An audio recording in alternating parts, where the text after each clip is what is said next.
السلام عليكم ورحمة الله وبركاته. أهلا وسهلا يا أبطال، أهلا بكم معانا في حلقة جديدة على قناتكم أبطال وبطولات. ألف مبروك للنادي الأهلي العظيم، النادي الأهلي اللي قدر يتخطى لأول مرة بقاله 3 سنين بيعاني في دور المجموعات في دوري أبطال إفريقيا ويصعد دايما من المباراة النهائية. السنة اللي فاتت طبعا فاكرينها، ورقعة أطهر الطاهر والكرة اللي ضاعت وبين صن داونز، واحنا كسبنا مع الهلال ورجعنا الامل تاني مع القطر الكاميروني. طبعا القصص دي كلها الحمد لله السنه دي تخطيناها، ان احنا كسبنا ميدياما هنا في مصر 3-0 وهناك في غانا 1-0 الحمد لله بهدف عالمي لحسين الشحات. طبعا انا بقولها هدف عالمي ليه؟ لانه جاي في توقيت صعب جدا بتكتيك قوي جدا من كولر، والاسيست احلى حاجه في الهدف. في ناس يعني اصدقائي كانوا دايما بيختلفوا معايا في موديست، يقولوا لي موديست ده لعيب تعبان، ده لعيب على قده، ده لعيب فيه مش عارف ايه. لا، موديست احسن لعيب في مصر. انا شايف ان هو بيقدر يتحكم في الكوره جوه ال 18. عنده يعني قناعه ان الكنترول بتاعه في ال 18 يعمل اللي هو عايزه. شفنا ماتش الجونه، خد الكوره من ورا الباك وعدى وحطها، هدف جميل جدا اللي حطه في الجونه. برضو الهدف اللي حطه في فيوتشر في الابطال في الكاس بتاع السوبر، اما خد الكوره من ورا الباك وحطها على طول. الاسيست اللي عمله لكريم فؤاد، احنا لو شفنا ان موديست في الدوري في السوبر عمل 2 اسيست بهدفين، نقدر نقول هم اللي خلصوا الماتش. لما عادل الكوره لامام وامام كمل من على الوينج الشمال وحط الكوره وجت في العارضه وجت في الباك ودخلت. طبعا الحمد لله كان فيها توفيق كبير من ربنا الحمد لله في ماتش سيراميكا.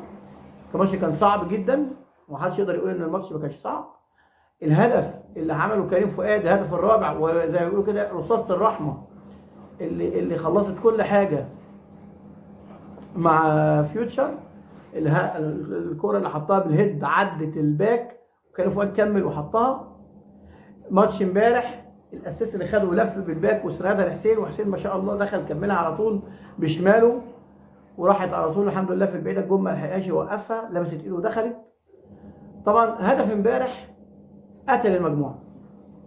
طبعا احنا شفنا الجدول، طبعا دلوقتي هحط اشوف صوره الجدول بعد الهدف دخل الاهلي 9 و5 5-4 بالوزداد ويانج افريكا اللي هيلعبوا النهارده الماتش الساعه 6. طبعا الماتش هيكون مهم جدا ليهم مش لينا، احنا خلاص كده في التراوح في الباي باي. يعني الاهلي كده ضمن يخش منطقه دافيه، خلاص كده الاهلي بعد كل البعد عن القصه دي. هم مع بعض بقى، اللي هيكسب النهارده هيبقى 8.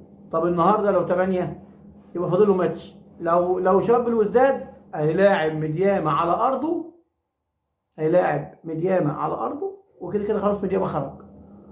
طيب لو يانج افريكانز كسب هيلعب مع الاهلي، عايز يكسب الاهلي سكور عشان يضمن ان بالوزداد ما يحصلوش عشان هو يكسب. طب لو الوزداد لو كسب يبقى يانج افريكانز طلع، يعني اللي هيكسب النهارده هيخرج التاني. خلاص كده اوريدي واحد فيهم خرج.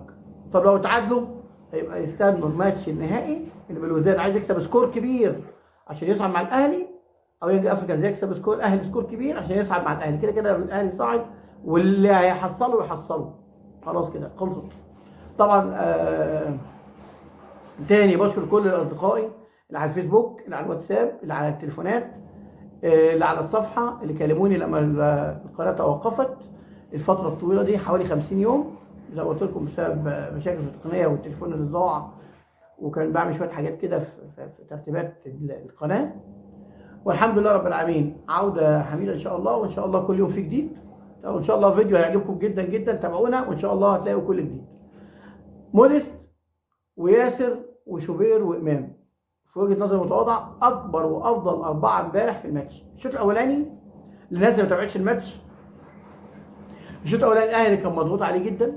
ميدياما زي ما رئيس النادي قال احنا ما لنا غير الفوز، وحتى رصد رئيس النادي مكافأة ضعفين اللي كان ممكن ياخدوا لاعب منتخب من غانا لو كسب شوف المكافأة تبقى كبيرة. ده اللي حطوه ضعفين، قال لهم لو غلبتوا الاهلي وطلعتوه وصعدتوا، لان هم لو كسبوا الاهلي كان يعتبر بنسبة 70-80% كانوا يلعبوا ماتش بالوزداد وهم اول مجموعة، لان ساعتها كانوا بقوا 7 نقط واستني اللي يجي لهم. هم كانوا كسبوا ماتش امبارح، هم كانوا 4 كانوا 6 بونت بتوع الاهلي يبقوا 7. بعد ال7 دي لو كسب ماتش كمان يبقى 10 وكده خلاص طب لو اتعادل الماتش النهائي بقى 8 يبقى كده الاهلي برضو نوعا ما الاهلي ايه بعد. اكمل كلام مع حضراتكم. ولو انت حضرتك مش مشترك اشترك معانا وفعل زر الجرس، وان شاء الله هتلاقي كل جديد وفريد على قناتنا، وان شاء الله حاجه تليق بيك كاهلاوي وكمشجع للرياضه في مصر. هي قناتنا طبعا الناس اللي اول مره تتفرج علينا، قناتنا قناه رياضيه اسمها ابطال وبطولات، تتكلم عن الرياضه وعن الاهلي في البطولات المختلفه. يعني هي عمل البطولات، لكن احنا مخصصين فيها جزء اكبر للاهلي، لان انا اهلاوي، والدي كان بيلعب في اهلي ومنتخب مصر عسكري كره سله، فانا بحب الاهلي من صغري. برضه الناس اللي ما تعرفنيش، انا احمد زكريا اهلاوي منذ نعومه اظفاري زي ما بيقولوا، ان انا اتربيت بيت كله في الاهلي. وحتى انا كنت هلعب في الاهلي، بس طبعا بربنا ما قررتش، كنت العب كره يد. لكن حبي للاهلي لن ينتهي، يعني انا اهلاوي ابر عن جد زي ما بيقولوا. فنكمل كلامنا. الشوط الاولاني محمد عبد المنعم كان فيه تراخي وثقه بزياده، نقدر نقول مثلا فيها شويه غرور. حتى الموضوع ده اتكلم فيه الكابتن وائل جمعه امبارح في الاستوديو التحليل، ان كان فيه شويه رعونه كده مع بنعم بيلعب بمزاجه. ياسر الحمد لله اللي كان بيلم وراه مره واثنين وثلاثه. انتهى الشوط الاول ببطوله من شوبير، شال هدف محقق من على بس 6 وكان يعني اكتر من هجمه كانت اكيده. ياسر وشوبير كانوا هجوم الشوط الاول، ومع ذلك يا حسين الشحات جاله كوره اخت اللي حطها، يعتبر كل ماتشات الاهلي كان بيجي له زيها، ياخد الكوره ويعدلها على يمينه ويلعب ار2 بره. ليه ما تفهمش؟ يعني حسين ما اعرفش ظبطت معاه في ماتش الاتحاد، لكن مش ظابطه معاه في الماتشات الثانيه، ما اعرفش ليه. فيعني ستر ربنا انها ظبطت معاه في ماتش الاتحاد كمان. فيا حسين العب السهل، يا حسين العب السهل، يا حسين العب السهل. حسين الشحات ما بيلعبش السهل في الكوره للاسف. هو لعيب كبير ولاعيب عالمي ولاعيب مونديالي، حتى انا عامل بوست امبارح بعد الماتش قلت المونديال حسين الشحات واسيست عالمي الموديل.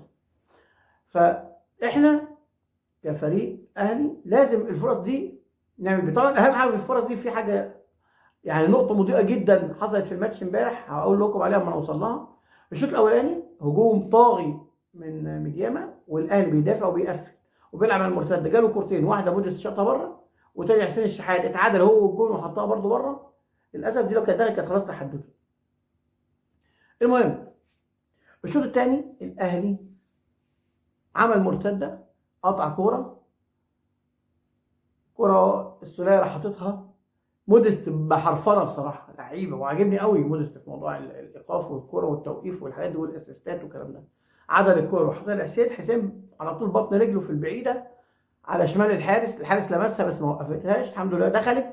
الهدف ده خلى دفاع ميدياما وفرق ميدياما كلها تتلخبط. ليه؟ لان احنا كنا بنلعب بنهاجم بالدفاع، هوب دخل فينا جول. بقى مش عارفين نقفل ولا نهاجم عشان نعوض، ولا نقفل عشان الاهلي يجيب الثاني. وبالفعل الاهلي جات له اكتر من هجمه وكوره راحت على الجون، والاهلي النقطه المضيئه بقى اللي اقول لحضراتكم عليها، وسام ابو علي يثبت ان هو فعلا مهاجم جامد وبينكش، مش قاعد بقى ايه قطه بلدي كده في ال 18 رايح جاي ورا الكوره خلاص، لا بيلعب ويشاكس، حتى شاط كوره ودخل في كام كوره كده وعمل اشتراك بالهيد. الحمد لله لعيب كويس جدا، وان شاء الله اتوقع له ان هو في الدوري زي ما بيقولوا كده. حتى لسه كنت بعلق لواحد صاحبي النهارده هيكركب الدنيا في الدوري. طبعا في سكرين هنزله دلوقتي واحنا بنتكلم، ان امبارح واحد صاحبي اسمه كابتن محمد مخلد، صاحب صفحه اخبار جامده جدا على الواتساب، صفحه جامده جدا اسمها الاهلي نيوز. انا اقترح عليكم انكم تشتركوا فيها، جامده جدا، بتجيب كل اخبار الاهلي، كل اخبار الرياضه. كابتن محمد بيقول لي، هو كابتن محمد عضو مؤسس معانا في رابطه النسور الاهلاويه، عشان بس ايه نكمل موضوعنا. النسور الاهلاويه دي رابطه للاهلي، وانا اتشرف ان انا اكون رئيس الرابطه ومؤسسها الاول، ان مع زمايلي طبعا اللي لسه اهلاويه جامدين جدا. ان شاء الله يعني هتشوفونا في اكتر من مناسبه بعد كده في ماتشات الاهلي في القاهره. اكمل كلامي. كابتن محمد بيقول لي احنا بالشكل ده، كان قبل الماتش قلت له احنا هنكسب 2-1، قال لا ده هنطلع 1-0. هو قال لي 1-0، قلت له لا احنا هنجيب اكتر من جول ان شاء الله. ففي نهايه الشوط الاول بقول له ايه على الماسنجر ايه الاخبار، قال لي لا كده شكلنا مش، قلت له احنا هنجيب، هم هيفتحوا ملعبهم وهيندفعوا واحنا هنخطف جول. قال لي لا لسه. ما شاء الله ما كملش الدقيقه 3 في الشوط الثاني الاهلي يخطف الهدف زي ما انا توقعت بالظبط من احداث سير المباراه ان الاهلي هيخطف هدف. والحمد لله رب العالمين، ده ان يثبت شيء يثبت الحمد لله ان الواحد عنده وجهه نظر كرويه محترمه يعني مقبوله. فالحمد لله الاهلي خطف الهدف. ميديا اتلخبط، مش عارف يقفل ولا يكمل ولا يضغط ولا يعمل ايه. الحمد لله رب العالمين الاهلي ربنا قدره قفل الماتش كويس، طلع بالماتش الحمد لله لبر الامان، خدنا ال3 بونت بتوعنا، قدرنا نستفيد الحمد لله بالماتش و3 بونت وصعدنا والحمد لله رب العالمين. حسبنا الصعود كده، الاهلي الزمالك صعد، وده شيء مفرح جدا. انا كاهلاوي بشجع الزمالك لما يكون بيلعب بره مصر. طبعا في فيديو هنعمله تاني ان شاء الله النهارده هيتكلم عن موضوع الزمالك والاسماعيلي والاحداث اللي حصلت في الماتش، لان في جالي مكالمه من واحد كان في الماتش. يعني انا هحاول اجيب لكم التسجيل اللي حصل ما بيني وما بين الراجل، ما يعني ما عرفش يكلمني، بس اللي كلمني كابتن ناصر الحوت، ده راجل اهلاوي جامد جدا، راجل قريب وجار وكان معاه في ماتش الزمالك زملكاوي. حكى له ان هو طبعا دي هتخليها مفاجاه ايه اللي حصل في ماتش الزمالك والاسماعيلي، طبعا من واقع احداث المباراه هتسمعوها ان شاء الله، غير الكلام اللي اتقال في الجرايد، غير الكلام اللي اتقال في الانترنت والسوشيال ميديا خالص. يعني تسمعوا حاجات جديده ان شاء الله. تابعونا الفيديو الجاي ان شاء الله. نكمل كلامنا. ف الاهلي الحمد لله قادر انه يصعد. الزمالك صعد، الاهلي صعد النهارده. الزمالك في الله اكبر، بيراميدز هيلعب مع مازيمبي، ماتش جامد جدا في مازيمبي الساعه 3 العصر، وانا اتوقعها ان بيراميدز هيخسر يتعادل، مش اكتر من كده. يعني استبعد ان بيراميدز يكسب بره في مازيمبي، يعني مازيمبي قوي جدا في العالم. هنخلص الماتش ده، في ماتش تاني الساعه 6 بتاع ياجي افريكانز ان شاء الله، برضو هيبقى فيه ردة فعل ورأينا كقناه ابطال وبطولات على الماتش بعد ان شاء الله ما الماتش يخلص على الساعه 8. هنعمل ان شاء الله تحليل الماتش وشكل المجموعه بعد الماتش. يعني هو كده خلاص الاهلي صعد، مستني مين رقم 2. لو اقدر اقول ان هو يانج افريكانز لو كسب النهارده يبقى خلاص كده يانج افريكانز كده هيكمل مع الاهلي ان شاء الله. ليه؟ لان الماتش اللي جاي هنا عوده، يانج افريكانز هيحاول يغلب يا اما يتعادل، يبقى ماتش حلو. ماتش النهائي مش مثلا الاهلي يلعب ماتش العوده هنا يلعب بالناشئين وبتاع البطوله، لا الاهلي صعب بس محتاج ان يكمل ياكد صعوده عشان يعرف مين اللي طالع معاه. لو بالوزداد اللي كسب النهارده يبقى بالوزداد هيلاعب ميدياما، يبقى كده يانج افريكانز خلاص كده، يبقى الاهلي هيلعب ماتش بتاع يانج افريكانز مرتاح شويه، مع ان يانج افريكانز محتاج ان هو لو عشان يصعد مع الاهلي لازم يكسب الاهلي سكور عشان يبقى المواجهات المباشره ما بينه وما بين بالوزداد اللي كسبان، بس اهداف بتاعت يانج افريكانز. الموضوع معقد شويه بين ال3 فرق الباقيه، بس هو كده يعني اللعب ما بين مين ومين، بالوزداد ويانج افريكانز. خلاص ميدياما خرج والاهلي صعد، هما الفرقتين دول هما اللي هيكملوا، وواحد منهم صاعد مع الاهلي ان شاء الله. كان معاكم احمد زيكو على قناتنا، قناتكم ابطال وبطولات. لو حضرتك مش مشترك اشترك معانا وفعل زر الجرس، وان شاء الله تابعنا هتلاقي كل جديد وفريد. انتظروا فيديو قوي جدا ان شاء الله عن ماتش الزمالك والاسماعيلي. السلام عليكم.